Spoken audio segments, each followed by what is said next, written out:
Eto may nare-recall ako dito. Pinag-aralan namin sa physics, no, yung ano to, yung 1.01 kilogram per square centimeter. Ito yung napag-aralan namin sa physics Tsaka yung tinuro to ni Sir Randy.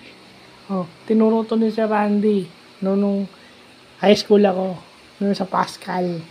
Diba? Yung pressure is measured in Pascal. So, ito, may natatandaan ako. But ito yung conversion table ng 1 bar. 1 bar is water pressure yan. So, meron pala siyang 10.19 meters in water gauge, no, MWG or MWC. So, pag may mga conversion factor, ayan ang ginagamit. So, yan, ito yung sa mga industry and science. So, yun lang po.